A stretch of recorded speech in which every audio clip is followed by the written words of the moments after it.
Welcome to the Mature Diva channel. I'm Rhonda, the Mature Diva, and today we're going to chat about going back to school as a mature student. Have you considered going back to school, but you don't know where to start and you have lots of questions? Let's chat about 7 things that you can do to successfully return to college in your 40s and 50s. Before we get started, can you do me a huge favor by liking this video? And if you're new here, subscribe to the channel and hit the notification button for new videos.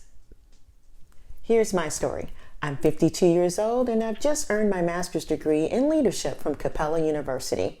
I went back to school in my mid-40s to earn my bachelor's degree in hospitality and tourism management from Columbia Southern University. The journey has been hard, but it's fulfilling.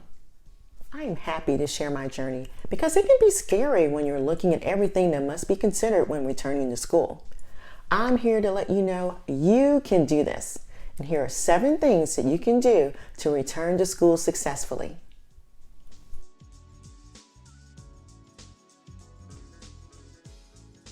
Number 1, think about yourself, ladies. It's time to take time for yourself. Think about what you'll want to accomplish with your degree and go for it. The time for you is now. You must ask yourself the following: why am I going back to school? What am I going to study? And then determine the needs of your job and yourself for the present and the future.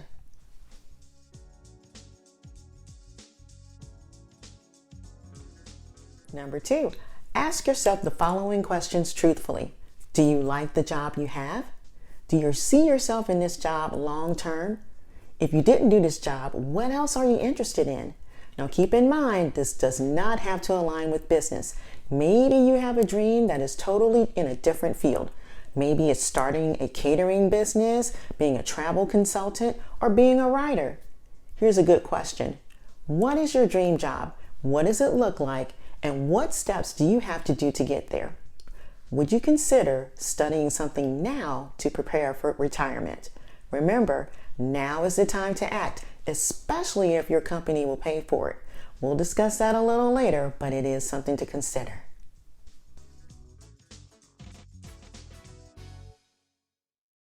Number 3, determine what kind of learner you are. Do you like a traditional classroom setting? Or do you prefer online learning? If so, do you have the discipline it takes?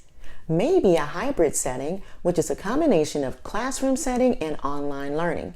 Remember, our bodies change as we become mature divas, so sitting in a traditional classroom for 2 or more hours and after fighting traffic with back or hip pain may not be the best option for some. I just want to be real with you. Also consider this. Online formats require self-discipline. No one will force you to get up early or to stay late to complete your work.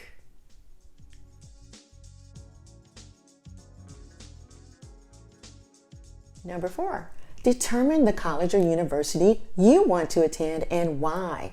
Is it the prestige of a college or university? Can you get the same education at a lower price?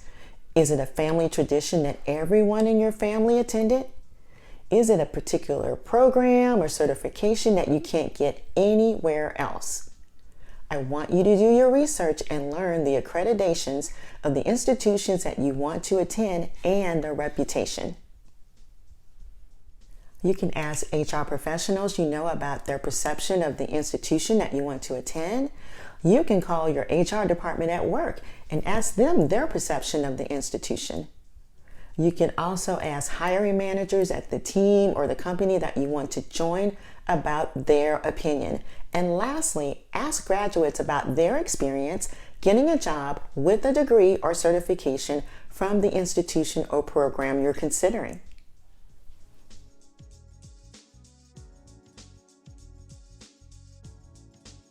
Number 5, and this is a big one, determine how you will pay for your education. This will require you to do some research to determine the best options for you to return to school. Perform your due diligence because no one needs to acquire large debt at this stage of life. Here are some tips. Research grants and scholarships for people our age, for women, for your nationality and race, and residents in your city and state. Explore all options. Also, inquire if your company provides tuition assistance or tuition reimbursement. Both are excellent gifts to get back in school without the burden of student debt. Next, if you're a veteran, use your GI educational benefit. Do not let benefits that you have earned serving our country go unused.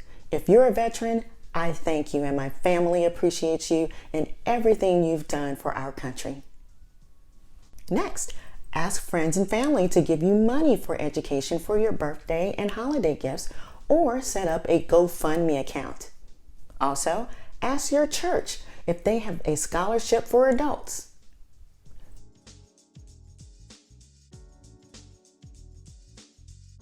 Lastly, student loans. I need you to do extensive and thorough research in student loans. If you must use a student loan, get the lowest APR you can. Read all of the requirements and strings attached. If there's a student loan consultant in your area, reach out to them and do research online to find the best option for you. Then, take a month or two to do your research and come up with your plan. Make sure this plan is right for you and your family.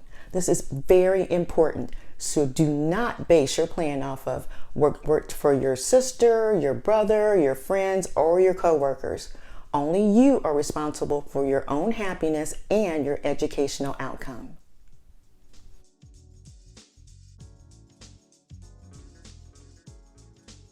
Number 6, declare your plan. Once you have a plan, have a discussion with your family and friends and boss. Let them know what you're doing. Say it strong and with conviction. Don't say it weakly like, I was thinking about returning to school. No, tell them that you're focusing on yourself and you're returning to school. You're making an investment in yourself. Let family and friends know that things will change and you will need their help with managing the household or running errands. Let friends know that you won't be able to hang out as much. Let your boss know if you need to adjust your schedule. This is very important and bosses need to know. Let coworkers know that you may have to study during lunch instead of hanging out. Before you jump into returning to school full throttle, consider taking a trial class so you can test the waters and plan accordingly. Also, keep in mind that this is a temporary state. You won't be in school forever.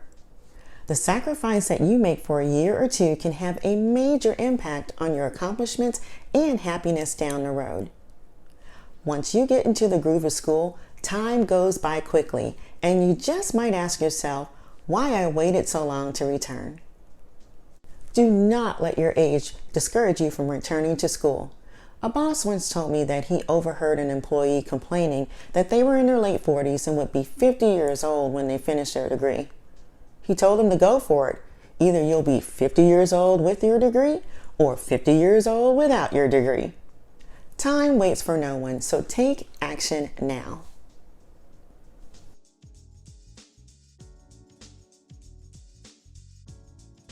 Number 7, take action. Remind yourself every day that you are strong, you are smart, you are fierce, and it's never too late to become what you were created to be. Pursue what's in your heart, and you can do this. There's a difference between a wish and a dream. Wishes are things you hope happen, and dreams are things you put action behind. Thank you for spending your time with me.